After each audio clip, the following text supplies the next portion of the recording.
Nos vamos con más información, 7:43 de la noche. José Ignacio Beteta está en la línea, él es presidente de la Asociación de Contribuyentes del Perú. Es momento de escuchar propuestas también. Vamos a darle la bienvenida a José Ignacio, buenas noches. Hola Claudia, Pedro, ¿cómo están? Muy buenas noches, un gusto verlos. ¿Qué tal? ¿Cómo están? Bien, gracias por aceptar este enlace, José Ignacio. Se anuncia la suspensión, hoy fue anunciado por el ministro Mendoza, que se está atendiendo el requerimiento de postergar el pago de impuestos, rentas e impuestos selectivos al consumo en las regiones de nivel de alerta extrema. Se va a emitir una resolución la próxima semana. ¿Cuál debería ser el alcance de esto? Bueno, para empezar, el alcance de esta norma es solamente con la población o los empresarios, los emprendedores formales. Los empresarios, emprendedores formales, como ustedes quizás ya saben, constituyen el 15-20% de la población en general, ¿no? Y por lo tanto, en promedio. Y por lo tanto, esta medida, si bien es cierto, ayuda, el tema de fondo, y lo sabemos muy bien, es que esta cuarentena tiene muchos errores, ¿no? Entonces, es correcto que el Ministerio de Economía y Finanzas haya determinado esta medida, pero no es suficiente. En verdad, desde el año pasado, nosotros desde la Asociación de Contribuyentes del Perú hemos venido pidiendo que varios impuestos no solamente se posterguen, o varios trámites tributarios o declaraciones se posterguen, sino también que muchos impuestos se reduzcan. Porque, si bien es cierto, postergar los pagos te genera un poquito de liquidez en el tiempo para los formales, reducirlos lo que hace a la larga es generar una reactivación económica mucho más sostenible, ¿no? Entonces, creo que es una medida parcial que en algo va a ayudar, pero definitivamente no es proporcional a todos los problemas que va a generar esta cuarentena en la que nos están volviendo a meter, Claudia, ¿no? Ok, ¿cuál es la propuesta entonces de tener una cuarentena inteligente? Y además, a ver, vamos, José Ignacio, lo importante de esto es que se puede ejecutar, que sean propuestas no de larga data, sino que se hagan en este momento y que apoyen a esta contención. De acuerdo, a ver, gracias por la aclaración, además, porque efectivamente uno tiene que ser realista, ¿no? Sí. En primer lugar, ¿qué propone la Asociación de Contribuyentes del Perú para los peruanos? Porque esto estaba pensado para la salud, en primer lugar, de los peruanos, no solamente en términos económicos, también por el tema de salud. No tiene ningún sentido, número uno, empezamos, con que se haya restringido el horario de atención para servicios esenciales, como bancos, supermercados, o farmacias, a las 6 de la tarde, Claudia. Eso no tiene ningún sentido. Lo que haces es que aglomeras más gente. Sí.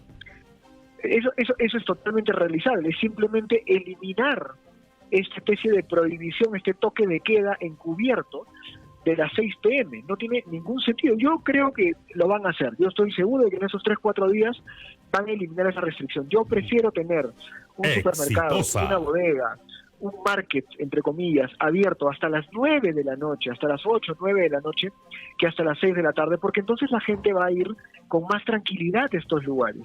Eso es lo primero. Lo segundo, que es, creo que también bastante manejable en términos de, como tú bien dices, de realismo, ¿no?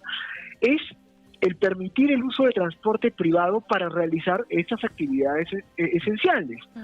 Fíjate, cuando uno usa un carro, tiene casi 0% de riesgo de contagio. Y además, cuando tú usas tu carro, que mucha gente usa carro, no solamente los ricos, clase media, sectores C, D, también usan carro.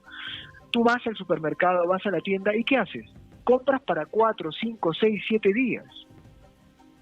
Y dejas de ir al bendito supermercado. Entonces no tiene ningún sentido restringir el uso de auto particular en días de semana. Yo creo que los domingos podría seguir la restricción, pero no en días de semana.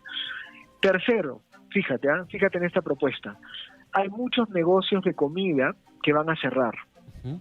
Y entonces el gobierno te dice, no, mira, vamos a permitir los deliveries. Pero el sistema de delivery solamente lo tienen los restaurantes más pujantes, grandes, medianos, las cadenas de restaurantes, las cadenas de comida. ¿Por qué no implementar un sistema de recojo en el restaurante? Es decir, que los negocios de comida más pequeños puedan seguir entregando la comida a puerta cerrada. Uh-huh. Claro, pero José Ignacio, un poco regresando a lo que dijiste en el tema del uso del carro particular, esto también me hace recordar muchísimo lo que sucedió en la primera cuarentena que vivimos el 2020, cuando se ha restringido el servicio de transporte público. El metropolitano solamente, por ejemplo, en el caso de Lima, Callao, solamente salía con el 50% de la flota, y esa flota solamente tenían que operar con el 50% de su capacidad, con distanciamiento y solamente la gente sentada, lo cual termina siendo también contraproducente porque termina generando aglomeración de una u otra forma en determinados paraderos, y eso también con el transporte público regular. ¿Han visto ustedes de repente algún planteamiento en el tema de transporte público que pueda ser entendible para la política peruana y manejable en la política sanitaria? Por supuesto, Pedro. Además, tú has dado la solución rápidamente. El año pasado, en marzo, abril, cuando se utilizó este modelo de cuarentena, pues casi total, se redujo al 50% el transporte público, lo cual no tenía sentido. Por eso, una de nuestras propuestas es que se amplíe la oferta de transporte público en vez de reducirla. Cuando tú quieres, el gran enemigo, ¿no es cierto?, del país, de la salud de los peruanos, es tener gente junta, tener gente aglomerada. La aglomeración. Exactamente. Entonces, si tú tienes más flotas de buses, tienes menos gente aglomerada. Si tú tienes horarios más amplios de atención en los servicios esenciales, tienes menos gente aglomerada. Si tú permites que las personas se muevan de manera individual, por ejemplo en bicicleta, por ejemplo en auto particular para poder realizar actividades esenciales, por ejemplo los niños y los adultos mayores, con cierta restricción de tiempo. Nosotros hemos propuesto que no sea 1 hora, sino que sean 2 horas. Eso te permite que la gente salga individualmente. Lima Metropolitana, de aquí viene otra propuesta importante, que también es realizable, ojo. Lima Metropolitana no puede ser una sola unidad territorial. Santiago de Chile tiene 6-7 millones de habitantes. Bogotá tiene menos habitantes que Lima. Y están divididos en comunas, en sectores. En Lima hay sectores más riesgosos que otros. Tienes que generar cercos epidemiológicos, digamos, cordones de contención por zonas. Exitosa. Porque evidentemente hay zonas que sí se pueden movilizar y que tienen menos riesgo de contagio. Y eso, ojo, no es discriminar. Ya tenemos que dejar esos sesgos y esas ideas locas. Tenemos que pensar en qué es lo mejor para los ciudadanos. Si yo cierro Lima completamente, estamos condenando a 10 millones, 11 millones de habitantes otra vez a tener que enfermarse no solamente de nuevo de COVID por la aglomeración, sino también psicológicamente, y de angustias y de pobreza y de problemas en la casa, etcétera. Entonces, Lima no puede ser una sola unidad territorial. Esa es otra de las propuestas que estamos planteando, ¿no? Pero ahora, dentro de esto, lo que tú planteas o lo que plantean como asociación de contribuyentes, sin duda alguna termina colisionando con lo que, por ejemplo, plantean desde el gremio médico, donde ellos aseveran que es necesario, pertinente, urgente que se pueda aplicar esa cuarentena focalizada tal cual va a entrar a regirse desde el próximo 31 de enero hasta el 14 de febrero, porque consideran que solamente de esa manera, evitando que la gente se desplace, aunque sea en bicicleta, se va a poder controlar el tema del contagio del COVID-19. Mira, yo tengo ahí 2 comentarios con respecto a la opinión profesional de los médicos, a los cuales evidentemente respeto muchísimo. El primer comentario es que las propuestas que la Asociación de Contribuyentes vienen circulando y le hemos enviado a la Presidencia del Consejo de Ministros, esas propuestas no colisionan con una idea de una cuarentena inteligente pero también restrictiva.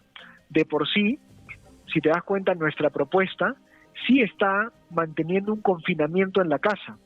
Está manteniendo el confinamiento. Lo que está haciendo es que ese confinamiento sea un confinamiento inteligente, que tú puedas usar medios de transporte que no son riesgosos, que puedas tener más tiempo para hacer tus actividades. Eso en primer lugar. Entonces yo no creo que choquemos con ellos.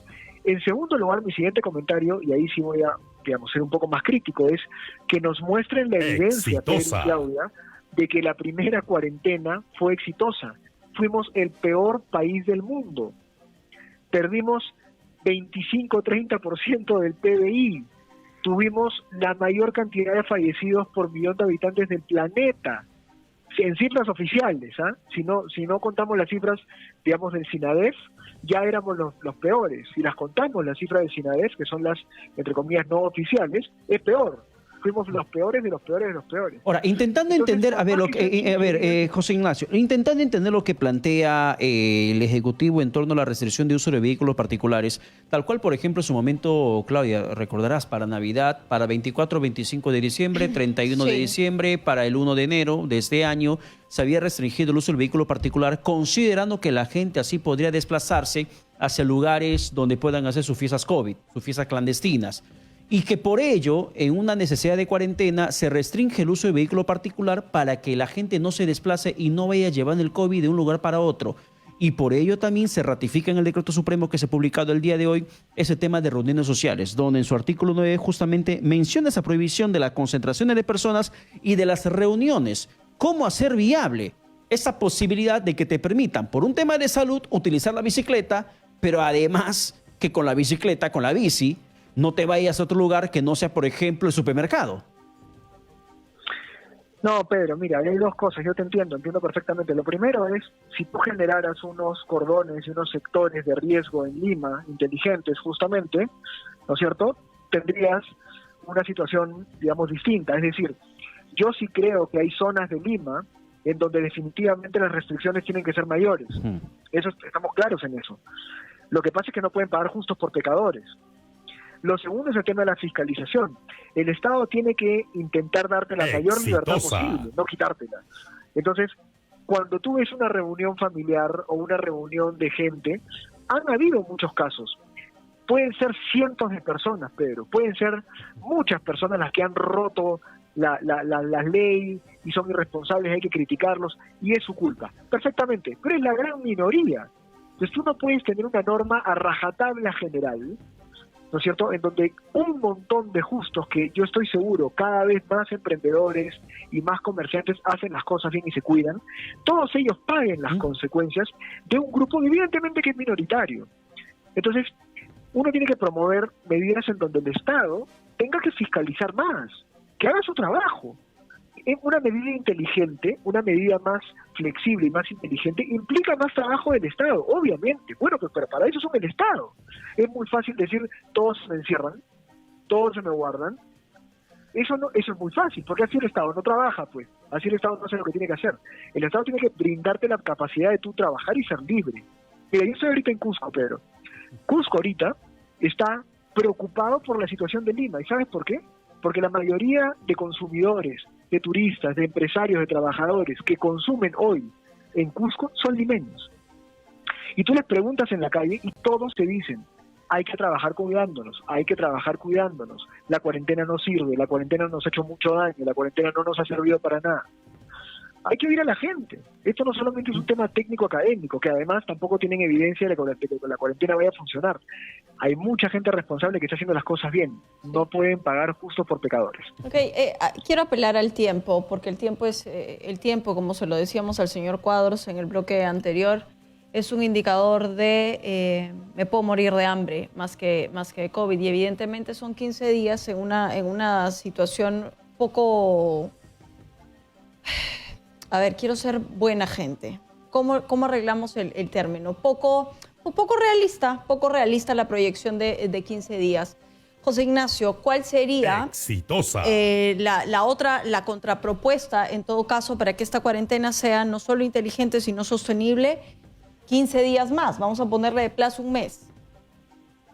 Es que justamente, Claudia, nuestra propuesta de flexibilizar, de que sea más inteligente, de que hayan zonas en Lima diferenciadas, de que actividades económicas puedan producir, de que pueda haber, digamos, venta en la puerta sin atención en el local. Todas estas propuestas que hemos hecho, que son 9, 10 propuestas, justamente lo que permiten es que este tipo de cuarentena más inteligente pueda durar ya no 15, sino 20 o 30 días. Porque la cuarentena cerrada, rigurosa, dura, que están planteando, no va a poder durar más de 15 días, pues clave, porque nos volvemos pobres todos. Sí. ¿Entiendes, no? Entonces, estas salidas que estamos planteando, y que yo estoy seguro que van a tener eco, porque van a corregir algunas cosas, tienen que corregirlas, es la única forma de que una especie de cuarentena inteligente pueda durar 30 días, 40 días, si es que fuera necesario. Ahora, José Ignacio, para terminar, y ustedes, volviendo al plano de lo que les corresponde como asociación de contribuyentes, ¿han podido de repente cuantificar o analizar cuánto va a ser el impacto de estas 2 semanas o probablemente más días, más semanas de cuarentena en el país o en algunas regiones con los negocios que aparecieron? Hay muchos que recibieron su plata de su AFP, pusieron un negocio, se formalizaron, registraron su pequeña empresa, se convirtieron en contribuyentes. Hay gente, persona natural con negocio, con la plata que recibieron de su AFP, lograron encaminar alguna idea creyendo que esto había sido superado. ¿Cómo visibilizan ustedes el panorama para esos contribuyentes? Nuevos contribuyentes, por cierto, que surgieron en pandemia. Te voy a responder con tres datos, porque obviamente la información es mucha, todavía no ha sido calculada correctamente y con tanto detalle, pero ya tenemos 3 datos. El primer dato es el tema de la agroindustria. La restricción de los vuelos, fíjate, va a generarle más o menos unos 500 millones de soles en pérdidas al sector agroindustrial. Para empezar, en esos 15 días, solo en 15 días. O sea, ya de por sí hay un montón de pérdidas. Segundo dato, el microempresario, las MIPYMES, ya se habían empezado a recuperar. Habían llegado al 70% de su recuperación. Al día de hoy, datos totalmente concretos. Esto de acá va a hacer que se vuelvan a caer, de saque. Y el tercer dato, que es más testimonial, hemos hablado con empresarios del sector, como les decía, gastronómico, de alimentación, y nos dicen lo que es obvio. Ayer en la noche, después del mensaje de Sagasti, han vuelto a suspender contratos, Sí. han generado turnos de menos trabajadores, han tenido que detener compras a proveedores, ya está.